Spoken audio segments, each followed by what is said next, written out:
Greetings everyone, my name is Dominic and today you're tuning in to the Comic Book Report, where we review comic books and graphic novels so you can get an idea of what to read.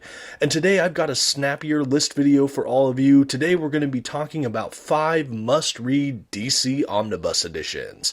I'm really excited to jump in and talk a little bit about these books. I've thoroughly enjoyed all of them for so many different reasons. Before we jump in though, I do want to just shout out our channel sponsor, OrganicPriceBooks.com. If you're looking to pick up your own comic book collected editions, I highly encourage you to check out their website. You can find the link in the description for this video. And hey, if you find something you like, you can even use my discount code at checkout, TheComicBookReport, to receive $2 off of your order.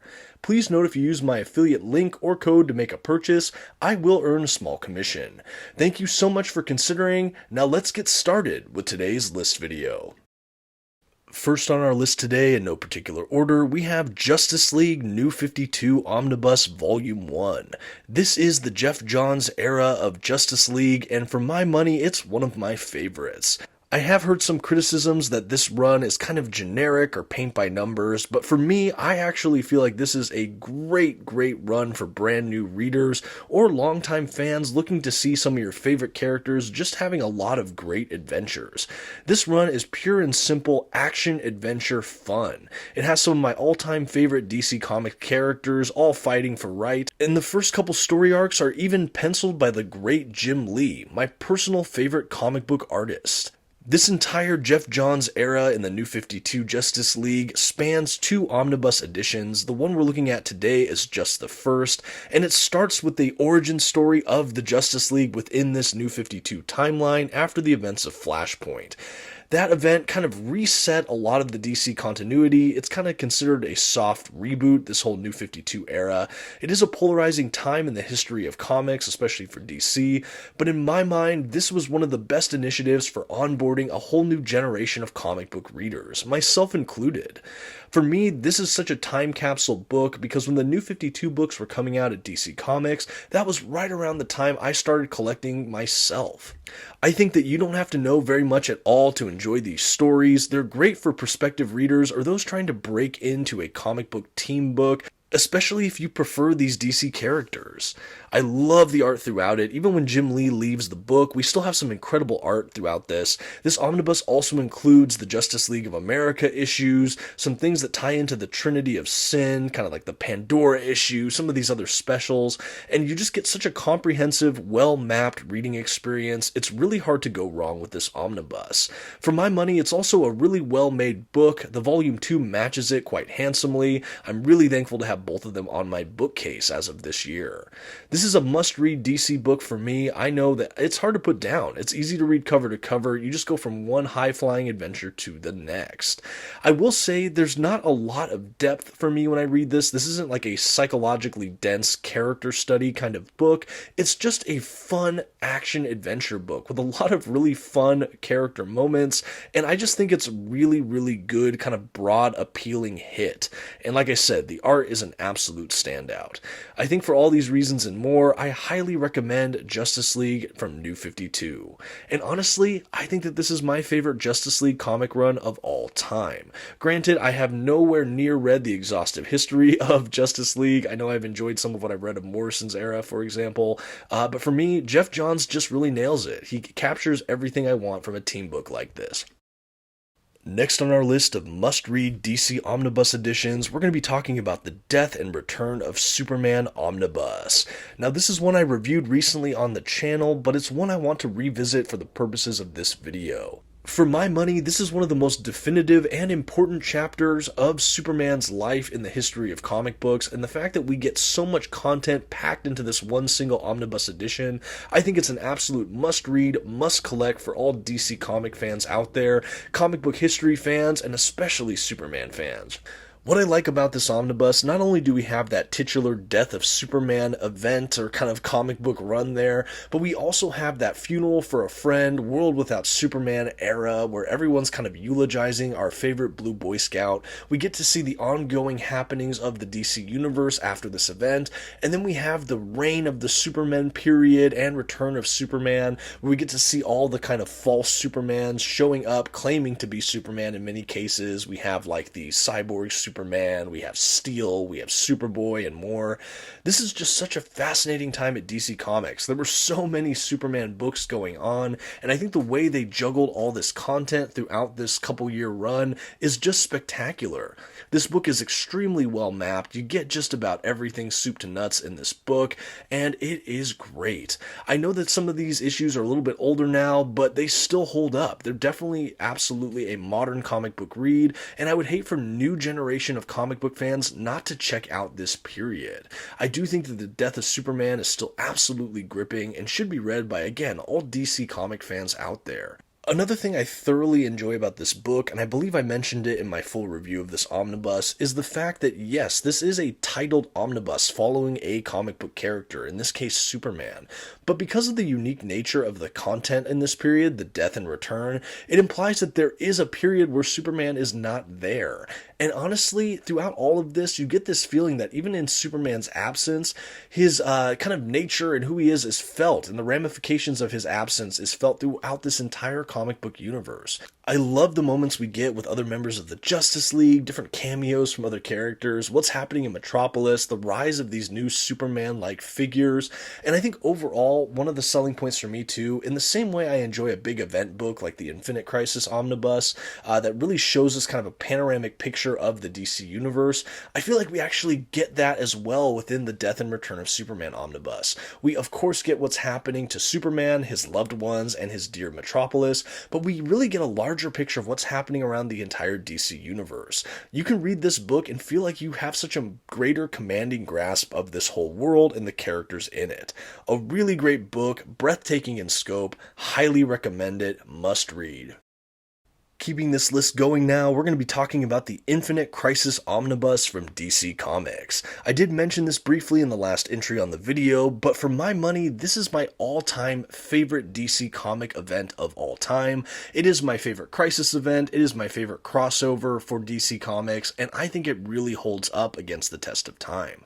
I had the opportunity to read just the Infinite Crisis event, those small handful of issues, several years ago, but when I upgraded to this omnibus edition, I got to read all of the tie-in issues, the prelude, and everything that's included in this omnibus.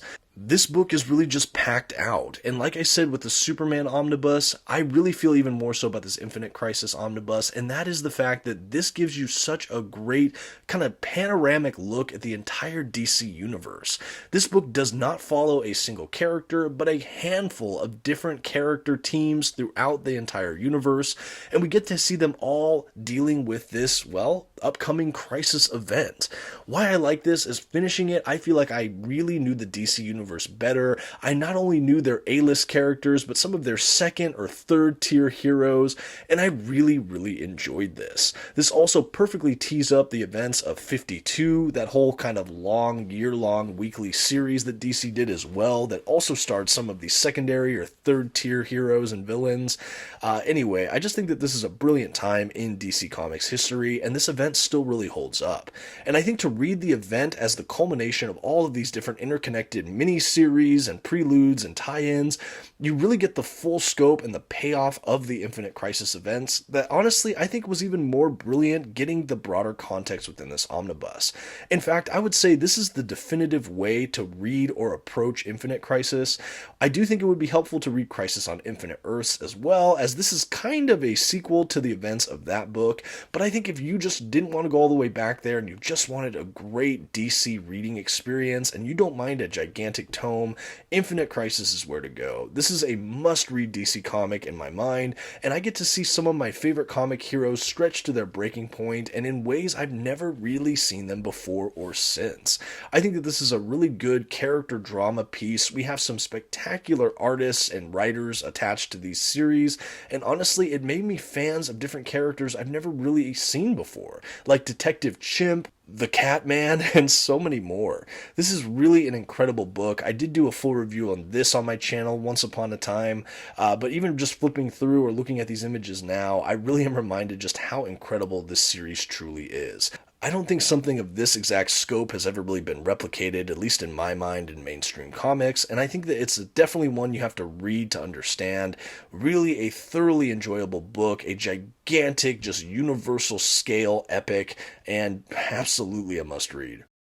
Next on our list of must-read DC Omnibus editions is one I talk about often, but I will keep talking about it. Of course, we're going to be doing the Planetary Omnibus by Warren Ellis and John Cassaday.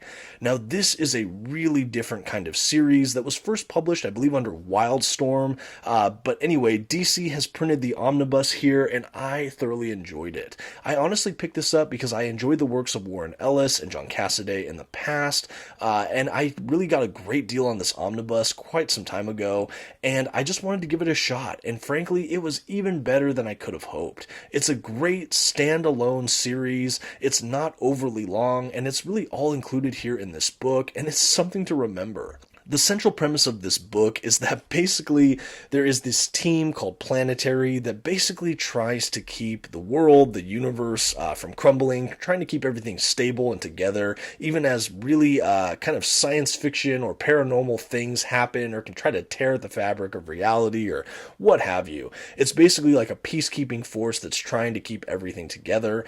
The team itself is very eclectic and interesting, some having their own abilities as far as the members on that team, and there's a lot of just interesting mysteries, twists and turns, but maybe the greatest selling point for this book for me is how it does homages to different fictional genres. What I mean by that is that we'll have an issue that is inspired by a kind of cyberpunk neo-noir. The next issue will be something like a kaiju-inspired Godzilla parody. The next one kind of makes fun of standard superhero comics like the Fantastic Four, and just the list goes on and on and on. But we have these homages or pastiches to all of these different literary genres and characters and big kind of concepts. And so when you read it, everything feels very reminiscent, true, authentic, and interesting. And somehow these characters fit within all of these little worlds that are created in each of the individual issues. I think that there's this kind of episodic feel to a lot of the storytelling, particularly in the beginning. We do get kind of an overarching and final narrative toward the end of the book. It does bottleneck a bit with the scope in a way that's very satisfying and interesting, but there is still this episodic nature to this that is so pleasing to read. The art from John Cassaday is as sharp as ever. I think all the character models are very distinctive and interesting.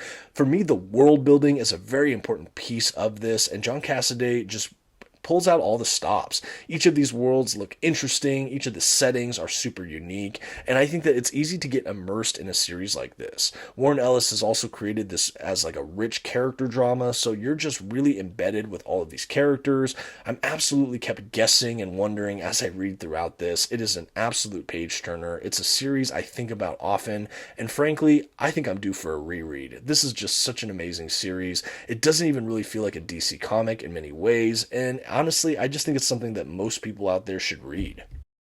And last on our list today, but certainly not least, we have Batman by Scott Snyder and Greg Capullo Omnibus Volume 1. Like Justice League, this is part of that New 52 era of DC Comics after the events of Flashpoint, and it is also contained across 2 omnibus editions.